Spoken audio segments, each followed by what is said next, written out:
마음 영혼을 하시고 기도하시겠습니다.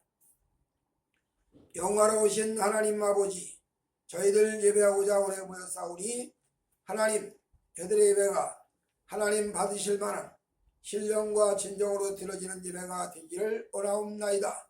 또 예배하는 저희들에게 하나님 하늘의 신령한 은혜를 부어주셔서 저희들 땅에 살아도 하늘의 소망을 가지고 살아가는 큰 힘을 얻는 역사가 있게 하시옵소서. 예수님 귀하신 이름으로 기도 올리옵나이다. 아멘. 주일 예배로 모인 여러분들에게 전해드릴 하나님의 말씀은 누가복음 17장의 말씀입니다. 그 중에서도 20절부터 37절의 말씀까지 근거해서 성도의 부활, 그런 제목으로 말씀을 전해드리겠습니다.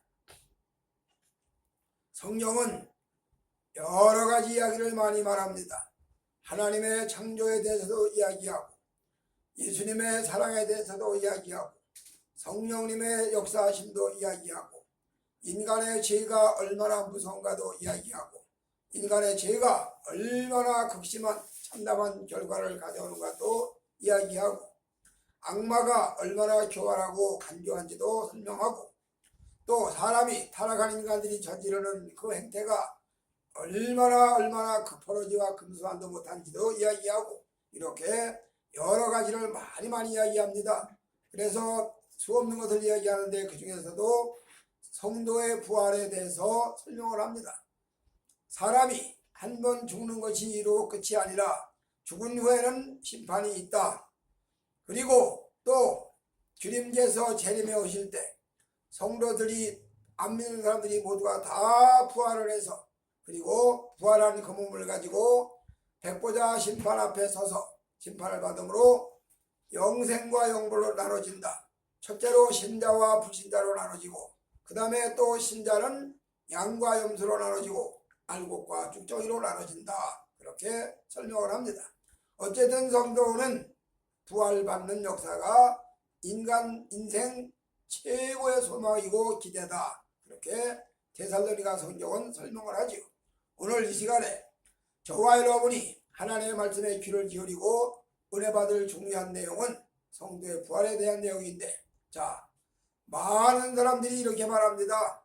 사람이 죽으면 그만이지 죽은 다음에 뭘 알아? 이렇게 얘기를 합니다. 그래서 죽기 전에 잘 먹고 잘 살다 가면 되지, 잘 먹고 잘 입고 잘 놀다 가면 되지 뭘 더 바라겠느냐, 그러면서 이 세상만 이야기합니다. 그러나 성경은 인간이 땅에 살고 있는 이 모습의 생활만 있는 것이 아니고 죽음 저편에 영원한 세계가 있고, 그 다음에 죽음 저편에 그 세계가 다시 정리가 되어서 영과 육이 다시 부활을 해서, 그리고 지금의 우리가 쓰고 있는 이 몸은 죄로 인해서 병들고 아프고 다치고 깨지고 부서지는 몸이지만, 부활하는 몸은 신령한 몸이라서 영화스러운 신령한 몸이라서 절대로 깨어지는 일도 없고 병드는 일도 없고 사망당하는 일도 없다. 영원히 영대한다는 거예요. 그리고 그 부활한 몸은 바위벽도 문도 아닌 벽을 슥 지나갈 수 있는 능력이 있고, 어디든지 뭐든지 다 마음대로 할 수 있는 그런 신령한 몸이 부활한다, 그런 이야기입니다. 이렇게 부활의 몸을 성경은 여러 군데 이야기하는데, 오늘 시간에 우리는 성도의 부활이 소망을 가지고 기대를 가지고 그 나라를 향해서 날마다 힘있게 전진해 가기 전에 어떤 삶을 살아야, 어떤 모습을 가지고 살아야 이 부활의 역사를 기다릴 수 있겠는가 하는 것을 생각해 보도록 하겠습니다. 첫째로 죄악된 세상의 믿음 생활입니다. 저와 여러분이 살고 있는 이 세상이 의가 가득하고 평강이 가득하고 모든 원칙이 가득하고 경우가 분명하고 그렇게만 돼가면 얼마나 좋겠습니까? 그래서 흑을 흑이라고 하고 백을 백이라고 하고 선을 선이라고 하고 악을 악이라고 한다면 문제될 게 없습니다. 그런데 저와 여러분이 살아가고 있는 이 세상은 악을 선이라 하고 선을 악이라 하는 자 상당수에 달합니다. 흙을 백이라 하고 백을 흙이라고 하는 자도 역시나 마찬가지로 넘쳐납니다. 그리고 로마서에는 이렇게 말합니다. 이런 여러 가지 죄를 열거하면서 이런 죄를 다 저지르고 그런 죄가 사형에 해당된다고 하는 것을 알면서도 오히려 그런 죄 저지른 자를 옳다고 한다. 그렇게 이야기합니다. 기가 막힌 일이죠. 잘못된 자를 꾸짖어 가지고 책망해서 바로잡아주고 죄 지은 자를 벌을 줘가지고 즉 교도소에 가둬가지고 교화를 시켜서 일정 기간 교화를 시켜서 다시 그 죄를 짓지 아니하도록 정상적인 삶을 살아가도록 하는 것이 교도소입니다. 말 그대로 교도소지요.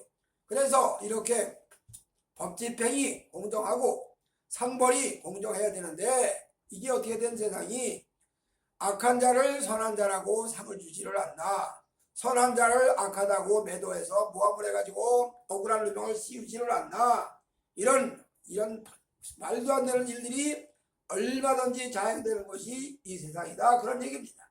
이런 세상 속에서 예수 믿는 성도들이 생활을 하는 것을 예수님은 뭐라고 말씀하셨냐? 내가 너희를 보내는 것이 양을 이리 가운데 보내는 것과 같다, 그렇게 말씀을 하셨습니다. 예수님이 우리 성도들의 모습을, 세상의 모습을 얼마나 정확하게 아셨으면 내가 너희를 보내는 것이, 세상에 보내는 것이 양을 이리 가운데 보내는 것과 같다, 그렇게 말씀을 하셨겠어요.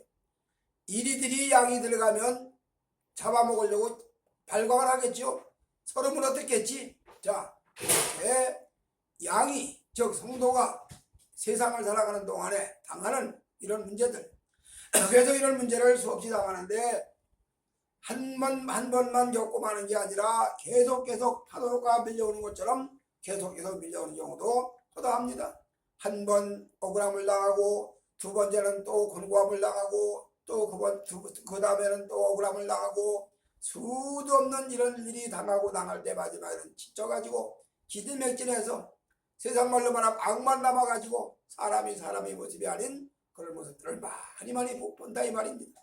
이렇게 세상 살아가는 인생들 속에서, 세상 속에서 성도들이 해야 할 일이 뭐냐?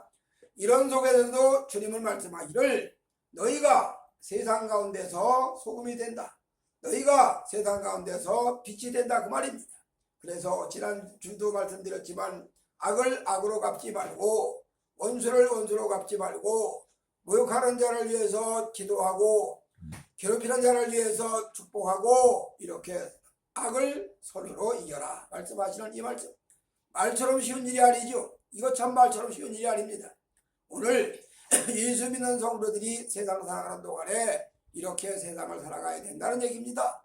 그리고 이런 세상을 살아가는 동안에 그렇게 악한 자들에게 내던져진 걸만 끝나는 건 얼마나 어렵겠습니까? 그러나 눈에 보이지 않는 보호막, 눈에 보이지 않는 방패가 있어서 하나님이 물 가운데 갈지라도 물이 엄물하지 못하게 하시고 불 가운데 들어갈지라도 불이 살라지지를 아니하고 사망의 음침한 골짜기를 지나간다 할지라도 해바람을 두려워하지 않도록 주의 지팡이와 막대기가 안위하시고 지켜주신다.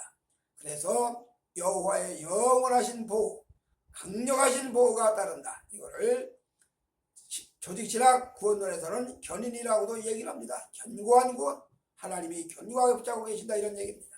이렇게 세상 사람의 눈에는 보이지 않지만 예수 믿는 성도들에게는 보호하는 천사가 있어서, 보호하는 보호자가 있어서 위급한 지형에서 건져내 주시고 그야말로 위급한 상황에서 피하게 하시는 그런 놀라운 사건을 많이 경험하지요. 이런 것들을 성도들이 여러 번 여러 모양으로 간증을 합니다.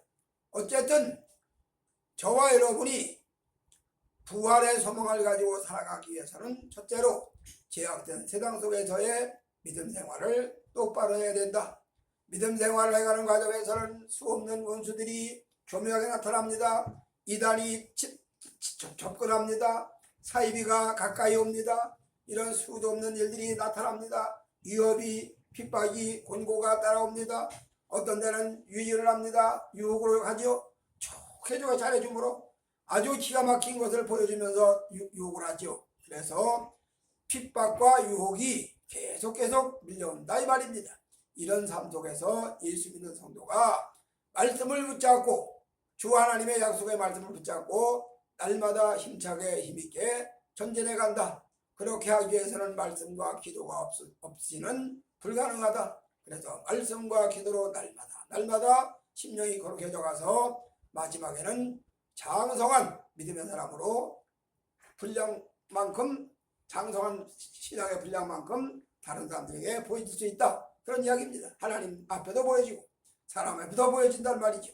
이런 믿음 생활을 해가야 된다. 그런 이야기입니다. 그 다음에 두 번째로 재림하시는 예수님을 기다리는 소망. 자, 예수님이 재림하신다. 성경에 수도 없이 약속한 약속의 말씀이에요. 예수님이 재림하신다. 언제 재림하시느냐? 이건 아무도 모릅니다. 예수님이 재림하시는 날은 그날과 그 시는 천사도 모르고 예수님도 모르시고 아버지만 아신다. 즉 성부 하나님만 아신다. 그날에 예수께서 재림해 오시는데 다만 재림해 오실 때 징조가 나타나는데 이러한 징조가 나타난다. 이렇게 말씀을 합니다. 그러면서 예수님이 재림해 오시는 그 상황 시대상을 뭘로 비교했냐? 노아의 때와 같다. 그렇게 비유를 하셨고 그 다음에 롯처럼 얘기합니다. 자, 롯이 소돔성에서 구원받고 천사의 손에 이끌려 피난을 갑니다. 그런데 롯의 아내가 소돔성에 두고 온 그 신기한 보배들 그거 만들느라고 그거 준비하느라고 얼마나 애를 썼는지 모릅니다. 가지가지 신기한 보물들 버섯들을 쫙 간직하고 보호했는데 가지고 있었는데 이거 다 내던지고 떠나게 되다니 그러면서 그게 못 믿어져서 뒤를 돌아본 순간 소금구덩이 되어버렸다. 그렇게 성경은 이야기합니다. 무슨 얘기냐? 재림에 오시는 주님을 기다리는 소망이 말처럼 쉽지는 않다는 겁니다.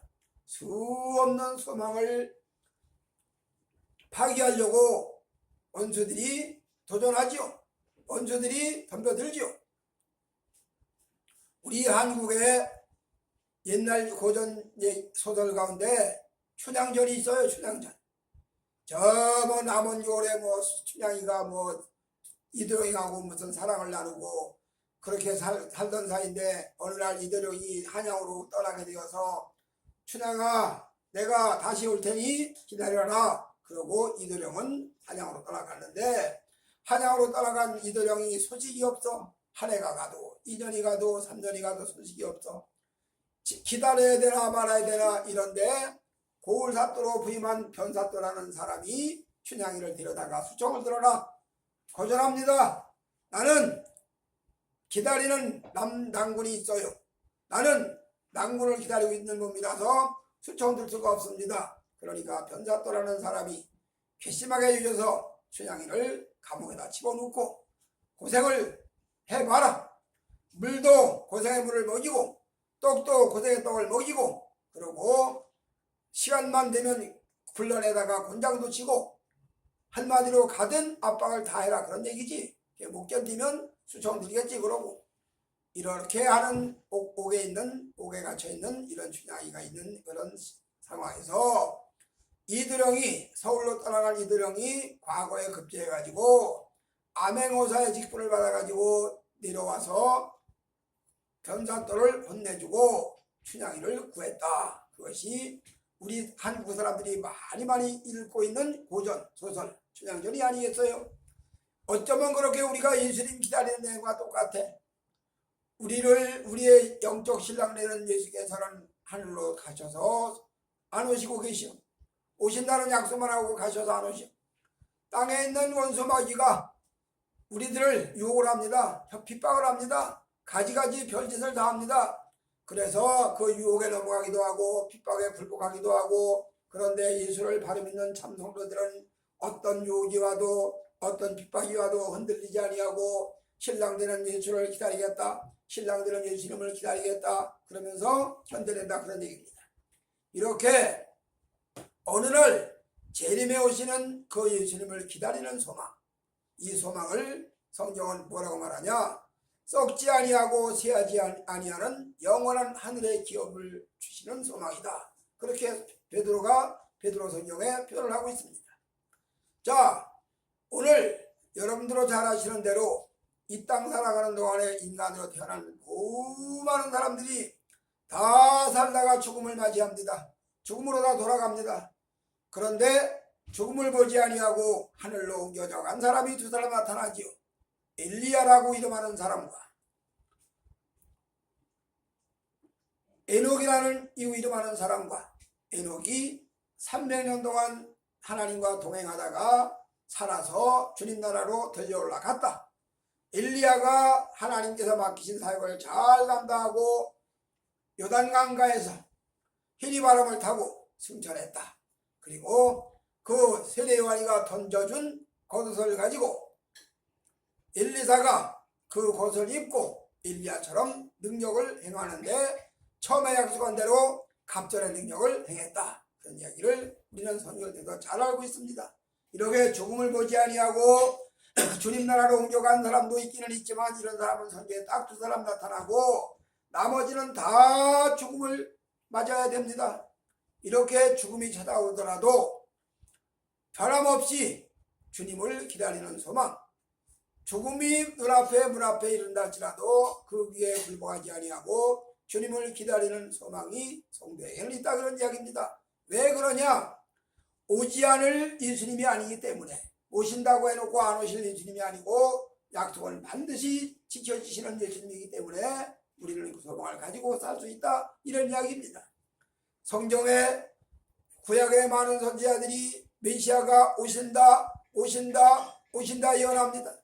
동정녀 마리아의 몸에서 오신다, 베들레헴 땅에서 오신다, 여러 가지 형태로 다 설명을 합니다. 이렇게 수없이 오신다 그 예수가 약속대로 드디어 오셨습니다.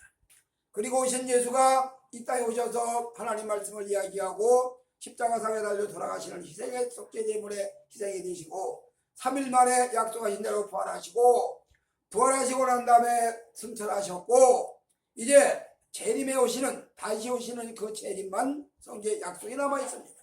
그러면 동정녀 몸으로 오신다는 탄생도 이루어졌습니다. 십자가 순환의 속죄 희생의 역사도 이루어졌습니다. 부활도 이루어졌습니다. 승천도 이루어졌습니다. 이제 재림만 남았는데 이 재림이 반드시 이루어지기 때문에, 다만 언제 이루어질지는 아무도 모르지만 이 이루어지는 재림이 있기 때문에 우리는 주님이 재림에 오시는 그날 우리는 영원한 나라로 연결되는, 영원한 나라로 이사가는, 영원한 나라로 이주되는 신천신지 새하늘과 새 땅으로 이주되는 놀라운 역사가 일어나기 때문에 바로 이 땅에서 여러 가지 어려운 일을 수도 없이 많이 당한다 할지라도 억울함도 당하고 그야말로 해유도 당하고 유혹도 당하고 핍박도 당하고 넘어지기도 하고 또 일어나기도 하고 수도 없이 이런 일을 겪으면서도 그래도 소망을 잃지 아니하고 견딜 수 있는 유일한 그 힘이 뭐냐? 주님이 재림에 오신다는 확신이 있기 때문입니다. 재림에 오시는 주님이 오셔서 이 땅의 모든 세상 인생들을, 세상 재판은 죄 없는 사람을 죄인이라고 판결하기도 합니다. 세상의 재판은 죄 없는 자를 죄인이라고 판결도 합니다. 그래서 여기서 나온 그 유명한 말, 무전유죄, 유전무죄. 돈이 있으면 없는 죄도, 돈이 없으면 없는 죄도 있게 되고 돈이 있으면 있는 죄도 없게 되고 무죄가 되고 이런 얘기지요. 유전무죄, 무전유죄 이러면서. 그런데 하나님 나라의 재판은, 재림에 오시는 주님의 그 심판 앞에는 이런 것이 통하지 않습니다. 정확하게 악인은 악인대로 심판을 받고 의인은 의인대로 심판을 받고, 의인 중에서도 또 악인을 골라내서 알곡과 가라지로 분류가 되고 양과 염소로 분리가 되어서 정확하게 심판받는 역사가 있는 날, 그날이 바로 주님의 재림의 날인데 그 주님의 재림의 날을 기다리는 소망이 있다, 이런 이야기입니다. 이 소망은 땅에서 되어져가는 일들, 물질의 축복을 받는 소망, 건강이 보장되는 소망, 학업이 진취되는 소망, 자녀들이 영토하는 소망, 다 귀한 소망이죠. 이거 다 귀한 소망들입니다. 그러나 이런 소망들은 다 부분적이고 일시적이지만 주님이 재림오시는 이 소망은 영원한 소망이기 때문에, 영생과 보장되는 소망이기 때문에 이 소망을 가지고 산다 그 말입니다. 이 소망의 원동력 기초는 하나님의 말씀이고 성령의 역사다 그런 이야기입니다. 그래서 말씀 충만을 받고 성령 충만을 받은 성도들은 이 소망에서 흔들리지 않게 됐다 그런 이야기죠. 그 다음 마지막 세 번째로 성도의 부활의 마지막 세 번째 단계가 뭐냐? 영생한다. 어떻게 영생하냐? 아까도 잠깐 말씀드렸지만 신령한 몸으로 부활해서 영생을 한다. 세상에 이게 믿음이 없이는 믿어지는 이야기입니까? 인간의 첩조상 아담서부터 시작을 해가지고 지금까지 태어났던 수없이 많은 인생들, 어떤 사람은 태어나서 어린아이 때 갓난쟁이 돌 때 세상 떠나는 아이도 있을 것이고, 어떤 사람은 120살까지 산 사람도 있을 것이고, 다 70, 80, 90, 30, 다 사람마다 다 다르지만 세상에 다 태어났단 말이. 태어났다가 소년 때 어린아이 때 세상 떠나는 사람도 있고, 즉 죽음을 맛본 사람도 있고, 다 이렇게 해서 다 죽음으로 갔어. 한 명도 피하지 못하고 다 죽음으로 갔어. 이렇게 죽음으로 갔던 그 사람이 살고 있던 시체는 땅속에 묻혔고, 영혼은 주님 나라로 옮겨가서 하나님을 잘 믿은 믿음을 가진 성도들은 낙원에 머무르고, 그렇지 않고 불신자들의 영혼은 음부에서 머무르고, 그렇게 하다가 드디어 주님이 재림이 오시는 날 다 부활한다. 일시에 다 부활한다. 여기 땅 하는 순간 몽땅 다 같이 부활한다. 차근차근 차례대로 부활하는 게 아니고 몽땅 다 부활한다 한꺼번에. 그렇게 부활해가지고 그들이 주님의 백보자 흰보자 앞에 앉으신 하나님의 앞에 다 심판을 받아 그 앞에 책이 펴져 있고 거기에 생명록이 먼저 있어. 생명록에 이름이 기록된 자, 너는 영원한 천국으로 갈 자구나. 주님 나라로. 그 다음에 생명록 이름이 없는 자는 너는 불못으로 던져질 자구나. 갈라져. 불못과 천국으로 갈라져. 그 다음에 영생받을 자들은 또 상급 심판을 받아요. 성경에 보니까 이런 말씀이 나오죠. 마태복음 25장에. 내가, 주님이 하신 말씀이죠. 내가 병들었을 때 네가 나를 돌아봐 주니 고마웠다. 내가 오해 가셨을 때 네가 찾아와 주니 너무너무 감사했다. 내가 배고플 때 네가 밥을 주니 내가 너무너무 좋았다. 내가 헐벗어서 추워서 덜덜덜 떨고 있을 때 네가 옷을 입혀주니 내가 너무너무 기뻤다. 그러니까 많은 성도들이 주님, 우리는 그렇게 한 일이 없는데요. 우린 주님에게 그렇게 해준 일이 없어요. 그러니까 주님 하시는 말씀이 네 주위에 있는 사람들에게 행한 일이 곧 내게 행한 일이다. 그러면서 너희들은 영생을 보장받고 큰 상급을 보장받는다. 그러고 주님이 판결하십니다.